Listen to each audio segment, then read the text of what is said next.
everyone, and welcome to another Camera Jabber video. Today I'm speaking to Matt Williams, who's also known as Mr MPW, and he's from UAVHUB. Hi Matt, how are you doing? Yeah, good, thank you. How are you? I'm very well, thank you. I like your nice Good. green screen. Thank you. Yeah, it's hiding a variety of sins in the garage, the temporary garage studio setup that we're in at the moment. So, yeah, I was going to put like a tropical background on or something like that, but Zoom wouldn't let me, unfortunately. But yeah, Oh, it's a could have shame. treated you to a pina colada or something. Yeah. But you do a lot of broadcasting from there, don't you? We do, yeah. So, when the kind of situation is normal, if you like, we've got a studio in the office that we use, and we do daily videos on the channel. And now we've kind of jerry-rigged the garage, if you like, to try and make that work so that we can keep that going, albeit with a slightly lower production value. But yeah, we've moved from proper studio to stuck in the back of the garage studio. Right. Would you like to give people an introduction to UAVHUB, because there may be a few people who haven't heard of it? Yeah, so UAVHUB, we are the largest kind of commercial drone training school in the world now. We trained more than 2,500 people in the qualifications that you need, and they're changing. I'm sure we'll talk about those as we go along. The qualifications that you need to be able to operate a drone legally in the UK for commercial gain. And we were one of the first 4 training companies.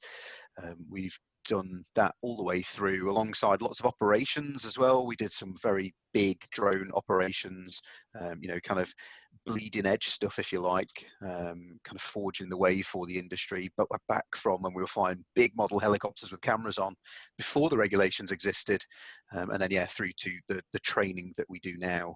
And we became the UK's first recognised assessment entity, which is the new type of training school getting ready for the new regulations that are due to come in this year. No, I think it's probably fair to say there's a little bit of confusion at the moment about the current situation with the regs. The PFCOs, which are required for commercial operation of drones, they're still relevant, aren't they? They are, yes. So at the moment, under the current regulations, until the new kind of European regulations are adopted by the UK, you have to have the PFCO, that permission for commercial operation, from the Civil Aviation Authority, the CAA, to be able to fly a drone and make commercial benefit from it, valuable consideration, as it's called in the kind of legal parlance. So to be able to basically make money or benefit from flying a drone, you have to have that permission in place. It does change when the new regulations come in. And it actually a bit frustrating, I think, for people who've invested the time and the money over the last few years to get that PFCO. But I think the mechanism that we're moving to is a lot more pragmatic. It's a lot more useful, and it will still make sense when that comes in to get the qualifications anyway, so that you can market yourself and be able to do it professionally, if you like. Now, I saw something yesterday. It said the regulations, they were supposed to be coming in on the 1st of July, but that's been put back probably to the 1st of November, or not before the 1st of November in the UK. Yeah, that's right. I mean, it's uncharted territory for everybody, isn't it, at the moment, unfortunately? And I think the key focus is on all of us keeping safe and staying healthy. But I think the CAA have made a difficult decision, but a pragmatic one and a sensible one, to delay the implementation from, as you say, the 1st of July this year for the new EASA regulations to come in, to at least the 1st of November. I mean, like most of us, running the skeleton studio in the garage, the CAA, from what we understand it, are doing the remote working thing, which they've never done before. An oil tanker of an organisation like the CAA, full of dinosaurs and all sorts of things. I think for them, switching to remote working from home, is probably fairly difficult, although a lot easier than it would have been a couple of years ago for them. And I think to that end, it makes sense to delay everything. It's not just them, though. It's the European Commission that have actually announced a delay to the implementing regulation, which is what kicks it all off. It's just that the CAA had said, we are going to be the first, we're going to be there, we're going to be ready to go. On the midnight when it changes over, we're going to be good. And they, the implementing regulations change now, so the CAA have kind of decided to align themselves more along those lines. Now, one of the things that I think is quite good that's going to come along when the new regs do come in is that that kind of differentiation between commercial and non-commercial or hobbyist drone flying is going to disappear, isn't it? It is, yeah. And I think this is the thing that's, I think, understandably quite frustrating for those who've, you know, legacy courses, £1,500, more recently £500. People who've invested their time and the money to do those courses, I think, are very frustrated because now anyone who's got a drone is going to be able to fly it and make money. And that's kind of true in a way. You know, like I said, the delineation between do I need a permission from the CA or not was always that commercial aspect. You were either recreational or commercial. The way it's changing under the new regulations means that that wording disappears completely. And it's all then down to the type of flying you want to do, how close you want to get to and involve people, and the type of aircraft you want to fly. So it's all going to a risk-based system. And I think that does make sense. You know, over the last 5 years, we've gone from a place where drones that we built in our garages and on our kitchen tables used to crash quite regularly. And they were quite big, they were quite heavy just to get a small camera in the air.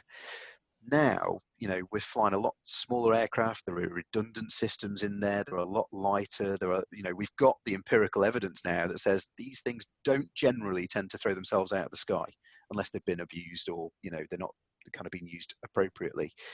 So actually, I think going to that risk-based system makes sense. So all of a sudden, anyone who owns a drone, as long as you've done the drone registration scheme and you've read your manual and your drone weighs less than 25 kilos, as long as you can stay 150 meters away from built-up areas, 50 meters away from uninvolved people at all times, then you can fly your drone.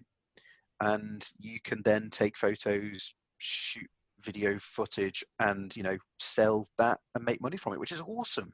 When you think about the tens of thousands of people, you know, amateur photographers, videographers that couldn't have afforded that £1,000 investment, and they don't want to in the courses, but they shoot an incredible piece of footage or they shoot an incredible landscape, and they're like, someone says, oh, I'd love to buy that. Well, I can't because I've not done my course, mate. And now you could. And that's really cool. If you want to then take it to the next level and fly bigger drones and fly closer to people and, you know, do higher risk stuff, then that's when you start to then have to look at the qualifications. So it's a big mindset shift for everybody from I've got to get my permissions to there's a recipe card. What do I want to do and what do I want to fly?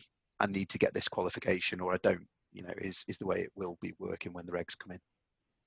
Yeah, I mean, I must admit, that is one of the things I find a little bit confusing, kind of matching up the drones to the flying situations. But just sticking with the hobbyist flying for the moment, I think it's when you start looking at maps and kind of drawing, you know, where you're going to fly and trying to draw a circle that's 150 meters in diameter. No, radius it'd be, wouldn't it? 150 meters in diameter. Radius. Radius. I'll say it. 150 meters in radius. You know, that's a big area, and you know, you start thinking, oh, hang on, there's a house there, or I need to move that. That's quite a tricky thing, isn't it? It's actually going to be impractical for quite a few people. Yeah, I think impractical, in so much as there aren't many places you can probably go and do that realistically, but also impractical from a kind of planning perspective. You know, let's face it, most people nowadays, you want to take your Mavic Mini or whatever it is that you've got, and you want to take it out of your bag and you want to fly it because you're like, oh, this looks really nice, that sunset looks lovely, let's get a photo. And the reality is that isn't always something you're going to be able to do. With no qualifications. There are qualifications that will allow you a lot more flexibility in that respect, particularly for the hobbyist users, you know, and then the professional qualifications that allow you a lot more flexibility down the line. Right.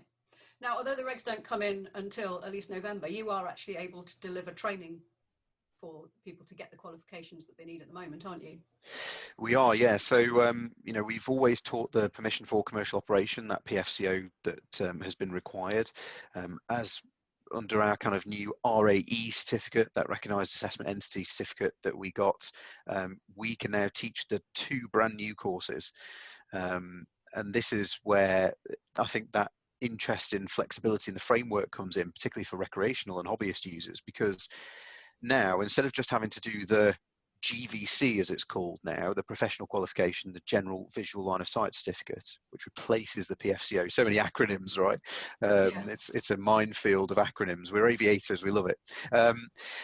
So the GVC is the kind of top end professional qualification, but actually there's the A2 C of C, the A2 certificate of competency, which is what I think ourselves and the CAA very much always thought of as being, well, actually that's for semi-pro, amateur photographers, actually mainly is what we've seen as the kind of client base for that, who have a drone and just want to be able to know a bit more and get closer to stuff and people.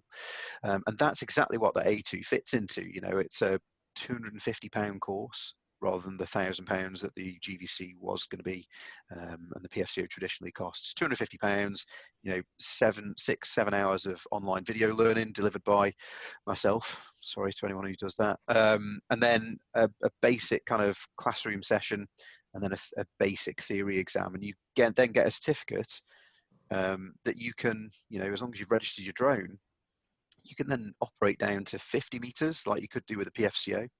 And when the new C2 drones come out, the new classification of drones get released, you can operate that down to 5 meters of unevolved people, or 30 meters, depending on which mode you're in. And that's absolutely incredible. You know, as the very top end of the operators in the UK, we had to fight tooth and nail to be granted a 5 meter permission by the CAA. I think there's only 2 or 3 companies in the UK that have ever held that permission. And all of a sudden, for a £250 qualification with the right drone, we're almost saying the risk is so low with those small drones, anyone can go and do it, which is incredible when you think about the opportunities that's going to open up. Yeah, I mean, that's fantastic. I could see that really being helpful for people who want to do stuff like, you know, gutter inspections in a row of houses and they can't get 50 meters from next door or something. But also, I'm sure there will be lots of photographic applications as well, when you can just get that bit much closer.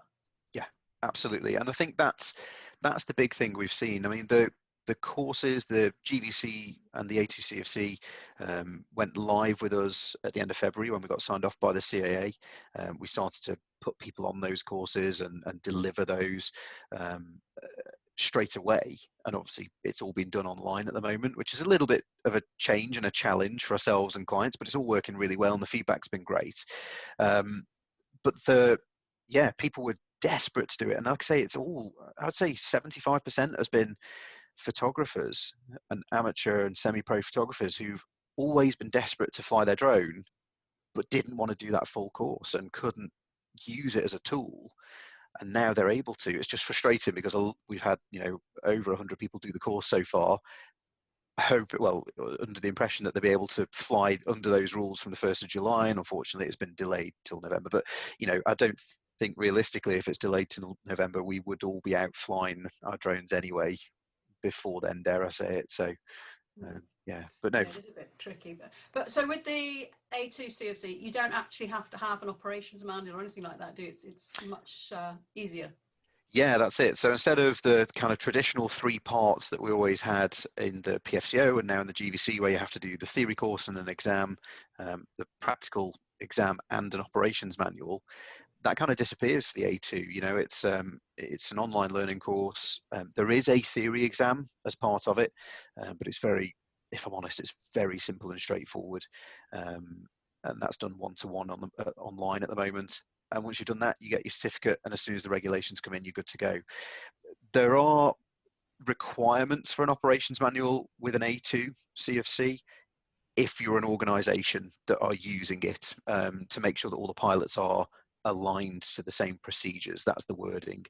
And there's no kind of template for that, but what we're doing is any organizations that are coming and want to put 4 pilots through or 10 pilots through, we're giving them an operations manual because that's the best kind of SOP, that standard operating procedure guidance we could possibly give. So it's a lot, there's a lot less admin burden. You know, it's more be sensible, stay safe and operate within the regulations and you're good. Because the operation manuals seem to take on quite a sort of almost mythical proportions among some people, but it is literally just an explanation of what you're going to do, what you're going to fly and how you're going to fly it, and a sort of like demonstration that you know what you're doing and you're going to have a sensible approach, isn't it? And stay within the law. Yeah, very much so. I mean, the operations manual has always been, as you say, a bit of a bone of contention, I'd say. A lot of companies, I think, and bear in mind, most training companies are also operators as well. A lot of training companies I think use the operations manual as either a way of generating additional revenue or as a way of preventing, dare I say it, people entering the market and being in competition with them.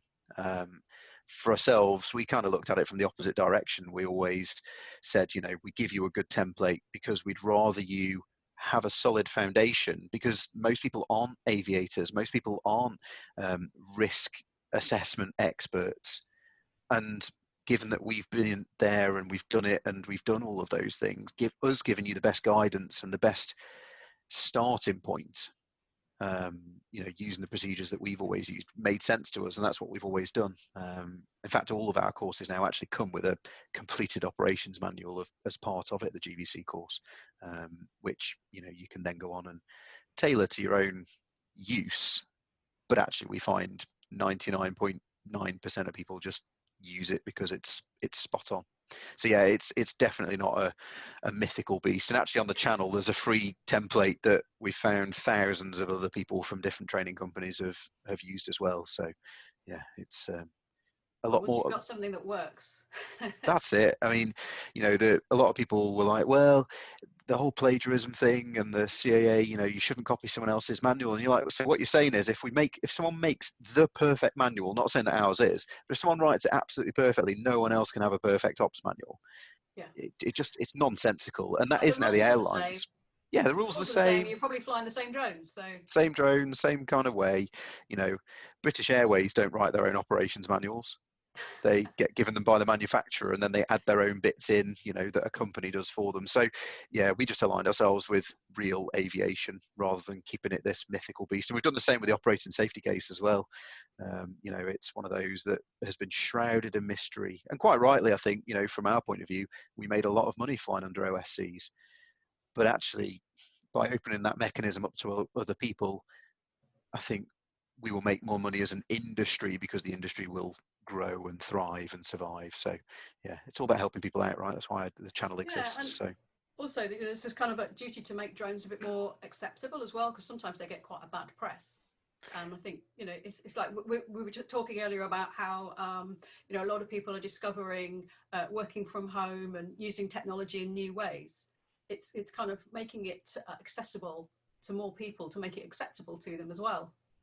yeah, and you know, I think the stigma attached to drones originally came from the kind of military connotations that were associated with them. I mean, we never called them drones when we first started flying. We were flying model aircraft with cameras on and all that sort of stuff, you know.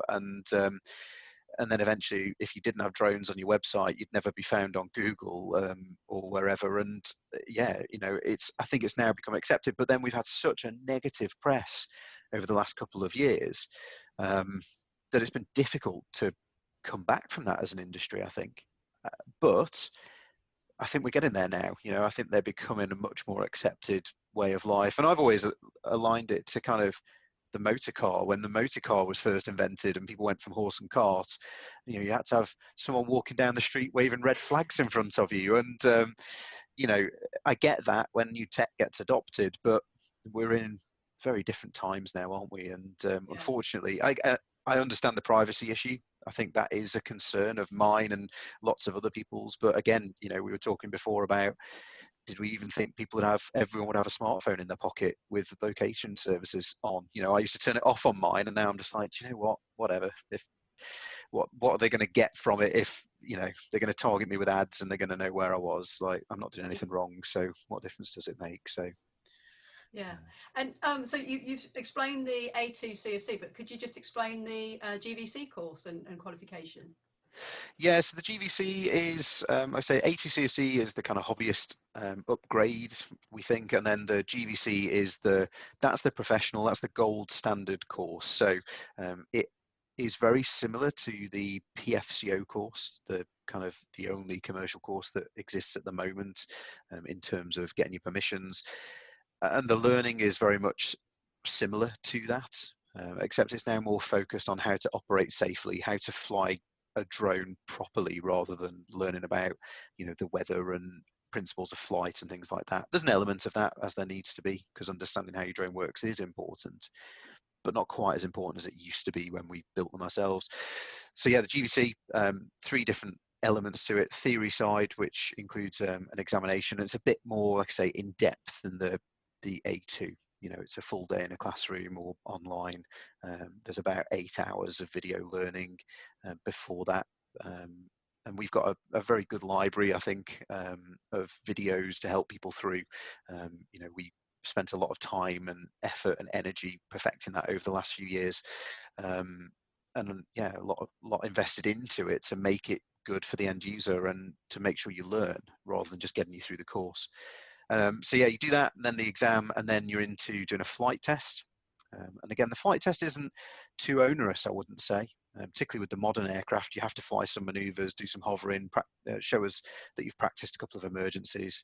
But again, the way we do that, we walk you through it all.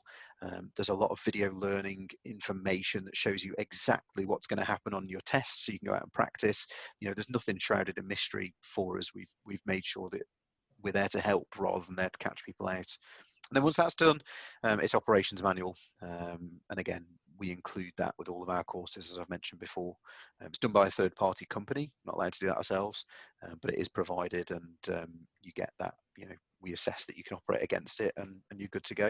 You then apply to the CAA for, at the moment, your PFCO. So before the regulations change, you'll use your GVC, your General Visual Line of Sight certificate, to apply for your permissions, and you'll get a PFCO.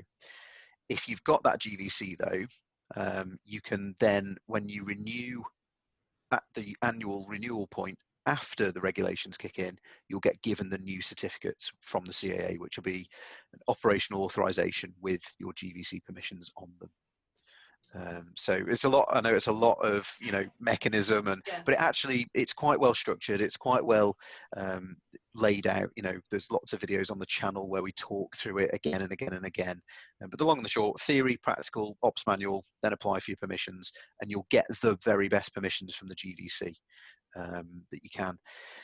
The big one for the GVC, for people to understand over and above the PFCO, is that it allows for what are going to be called bolt-ons in the future. So at the moment, when you get your PFCO, that's it. There's no way of getting better permissions. You are stuck with those permissions unless you spend a lot of time and money getting an operating safety case. And that's out of the reach of most people, I would suggest. So the GVC allows for these bolt-ons where you'll just do an extra course. Some of them are just practical, some of them are theory and practical. And once you've done those, you can then go and fly beyond visual line of sight or over crowds or, you know, large aircraft that you couldn't fly under a PFCO. So it's a very good system, a very solid and robust system, I'd say. But as with all of these, it's going to take a little bit of time to bed in. You know, there are companies still selling PFCOs, for example, you know, and rightly or wrongly, I guess, because I don't know whether they're going to get people through in time. But it's the GVC people need to be looking for to get now as the gold standard. Right. Okay. So if somebody was thinking about going for a PFCO now, it'd be best to go for the GVC, and they can get a PFCO, but then it will turn into a GVC, or they can turn it into a GVC at a later date. Absolutely, yeah. So the permissions you'll get will be exactly the same. They'll just be called something different, you know, and that is you future-proofed. Because anyone who's done the PFCO, if they let it lapse and don't have a PFCO in place when the new regulations kick in, they've effectively lost all of the training and qualification that they paid for. You've got to keep that PFCO valid if you want to. You can keep it valid. That's the important thing. You can keep that PFCO valid if you've got it, and it will keep being valid in perpetuity as long as you revalidate it before your renewal points. If you let it lapse, though, you've got to do a GVC to get the new certificate. That's an important point, actually, just to reiterate that. So if you've got a PFCO, there is no compulsion to go for a GVC or anything else. You can actually just keep renewing your PFCO indefinitely. Absolutely, and that's what we're suggesting to PFCO holders. You know, because we had a lot of PFCO holders, unsurprisingly, because we've got thousands through, say, oh, when you launch the GVC, let us know and we'll come and do it. We said, that's cool, do it if you want to, but only if there's a business requirement for you to do it. Don't waste your money otherwise. Just keep your PFCO valid. When you need those additional bolt-ons, when the aircraft exist that allow you to exploit those bolt-ons, which they don't at the moment, then come and do the conversion course. You know, up until then, keep your PFCO valid. If you let it lapse, then you're going to have to come back and do the conversion. But in the meantime, yeah, keep it valid, everyone. That's the key takeaway. Yeah. But presumably, say in 2 years' time, maybe a drone comes out and somebody thinks, oh, yeah, I need to get that drone. That's going to help me develop my business or get the shots I really want to get. So they invest in that drone, which is one of the new classification drones. So, you know, it's got a proper category and everything. Yeah. Would they be able to fly under their PFCO? Would they have to change their qualification? Yeah, so you could fly it under your PFCO. So that's one of the things the kind of PFCO and the GVC do allow you to do, is to fly legacy or new drones Right. under your permissions. So that's, again, one of the key things that people need to realize, is that if you don't have a qualification and your drone doesn't have a CE class category stamp on it, then on the 1st of July 2022, you cannot fly that drone unless you stay 150 meters away from everything. That's the rule. So, which I suppose, you know, when we segue into the new DJI aircraft, is an important point for people to bear in mind before they go out and buy it. You would need to have a GVC or the PFCO valid to be able to operate that after that date, closer to people. What you wouldn't be able to do if you didn't have a GVC would be to exploit the advantages of that drone. So if you bought that drone and it's got parachutes on and it's got triple redundancy, and you could, with a GVC, fly it down to 5 meters of people, and it's a big drone, or over crowds of people and over towns, you wouldn't be able to do that if you had a PFCO. You'd still be 50 meters from people. Okay, great. Now, just before we move on from qualifications, as someone who has a PFCO, and I made the decision to go for the GVC for a variety of reasons, I've gone through your online learning, and you said there's like 8 hours of online learning, and that can sound quite onerous, but actually just wanted to say that it's broken down into really nice bite-sized chunks, and you can sort of look at various chapters and think, oh, I'll just do that now. And, you know, sometimes I'd sit down while I was eating my breakfast or having a cup of coffee and just go through one, and you're able to digest it, and then you kind of move on to the next step and the next step. And actually what always happened, I think, oh, I'll sit down and just watch this one. Oh, and then suddenly I'd watch 3 or 4 of them, you know. So you actually progress through it quite quickly, but it's in a way that you managed to take it in quite well as well. Yeah, and I think that's one of the big things, you know, that I certainly learned as a professional kind of military flying instructor, you know, building the flight training systems for new glass cockpit aircraft that the military had never had before. Spent a lot of time in industry looking at how they do things, and since then we've spent a lot of time in the business kind of perfecting, I think, that online learning side of things. And all of the videos deliberately are broken down into a maximum of 4 minutes, 4 to maybe the odd one is 5. A lot of them are 2.5 to 3. And like you say, the whole reason behind that is because that's what our maximum attention span is, as generation, you know, X and Y. And we're going to have to reduce those video times down as younger people become the generation that come through, I'm sure. I think it's like 12 seconds now or something, isn't it, is the average attention span of a teenager. But yeah, so that's what we've done, and you know, it's nice, it's good to hear that, you know, you found it easy to get through that content, because like you say, 8 hours of listening to me drone on, no pun intended, is probably quite overwhelming for a lot of people. But yeah, when you break it down over 3 or 4 or 5 days, a week, whatever it is, and take it a chunk at a time, I think it's quite enjoyable, and a lot of it goes in. Yeah, And I you enjoyed can, it. that's it. And you can jump back, right? If there's something that didn't quite make sense, or you're not sure, you just jump back, watch that one little chapter. And we've had people, you know, 8 months after they've done the course, email and say, oh, I'm so glad, because we update it as well. So if things change, we update the learning content, which makes it easier for us if it's a 2-minute video, because I've not got to reshoot an hour of training. So it's not entirely, you know, altruistic. But yeah, we've had people come back and go, oh, I'm so glad you guys have updated this and made it, because I just wasn't quite sure. I've not done anything for 3 months, 4 months. I've gone back, checked it, done. Perfect. Thank you ever so much. So yeah, I think hopefully it makes sense. That is really useful, because it's certainly something I've got in mind before the sort of classroom session and the exam, which obviously I'll be doing remotely now. I sort of think, right, I just need to go back and check a few of those points, and I don't have to sort of think, oh crikey, where was it in that 8-hour video? I just can look at the headers and pick, oh yeah, that's what I want to listen to again, you know, and just sort of do a little refresh.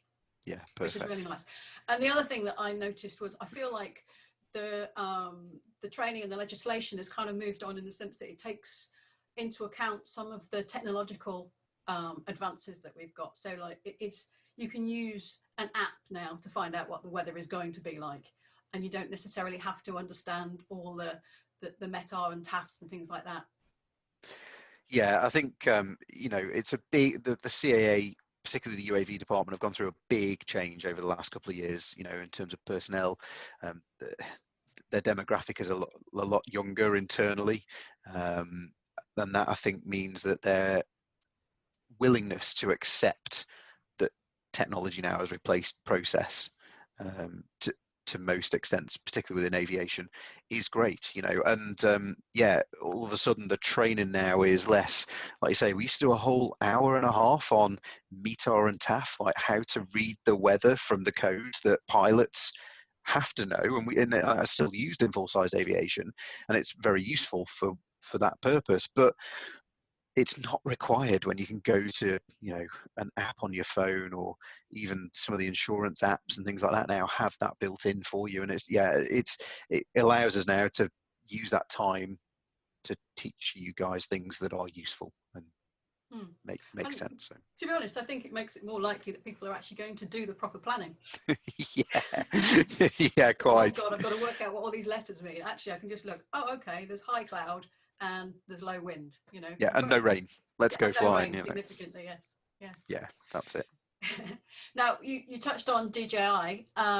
DJI announced the Mavic Air 2 earlier this morning. Have you had a chance to have a look at it yet?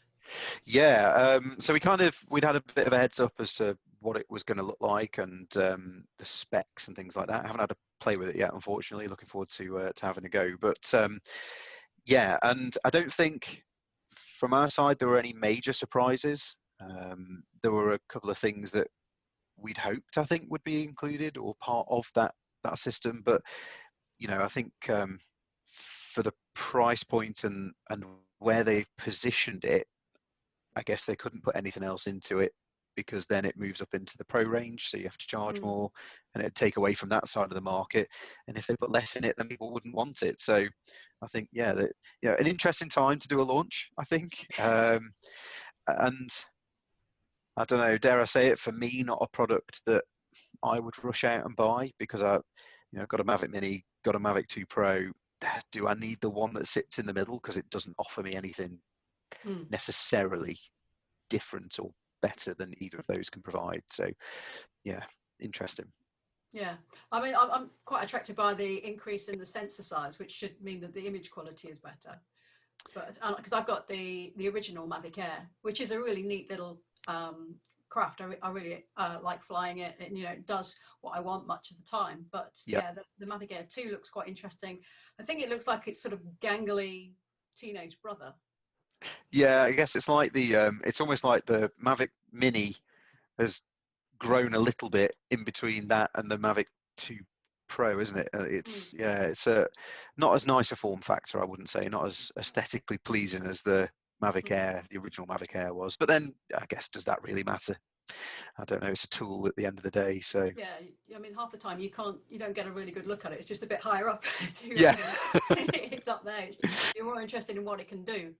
Yeah, that's it. And I think, you know, the big one for me was that it's got the larger sensor, because obviously I guess the low light potential of that will be a bit better because the sensor's bigger, and the noise on the smaller sensors has always been an issue for us as professional drone operators. That's why we would never, I mean, we've always flown large format cameras, or you know, phase ones and stuff if we're doing stills, or you know, Sony Red, Alexa Mini, that kind of thing, because you can get not just the data that production require, but ultimately we can get the noise from the sensor as low as possible. And when you start getting down into the smaller, even on the Inspire 2 side of things, you know, the Micro Four Thirds sensors, they're not quite big enough for a lot of the situations production wants, and they've not got the dynamic range that we need. So I suppose putting a bigger sensor in a smaller aircraft is a step in the right direction, definitely.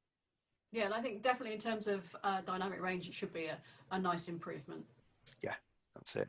And, you know, and the lens technology that we've seen DJI, particularly since they've kind of bought Hasselblad, if you like, the lens technology that we've seen from DJI over the last few aircraft they've released has been phenomenal. So it will be interesting to see raw footage and photographs. Don't mean raw as in data format, but the actual, unedited, uncompressed data from that to see what the quality is. Yeah. Now, interestingly, it hasn't got the markings for the new classification under the regulations, has it? No, and I did a video a few days ago on the channel, which actually got a little bit of flack for, because a lot of people are like, oh no, it's definitely going to have it, mate. You don't know what you're talking about. I was like, I'm not convinced. Bearing in mind we'd seen some of the specs as well, but yeah, I'm not surprised, as I talked about in the video for and got a lot of grief for, because we're such a small market in the EU in terms of DJI's global presence, that the American market is always going to win, and the Asian market, I suppose, they're always going to favour making something that hits their regulations rather than ours.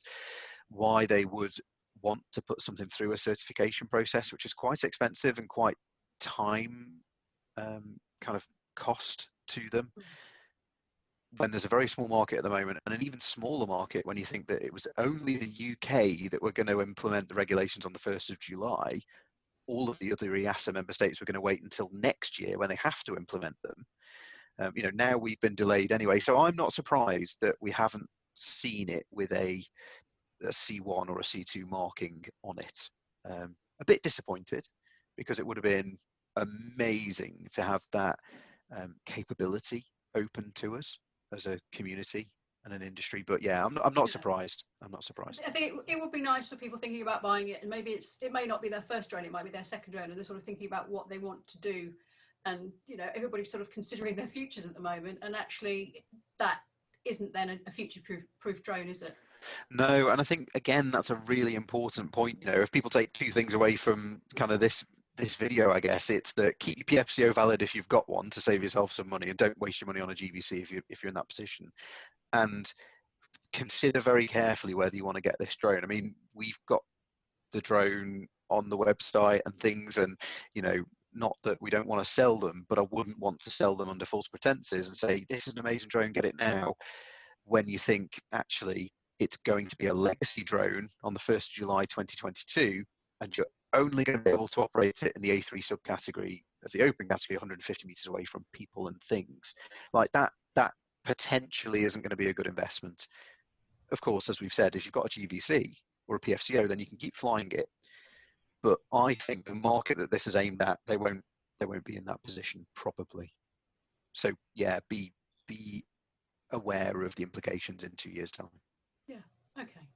Well, Matt, it's been great speaking with you. Thanks very much for agreeing to join Camera Jabber today. No worries. Thanks for having us. It's a pleasure. Thank you. Bye-bye. See ya.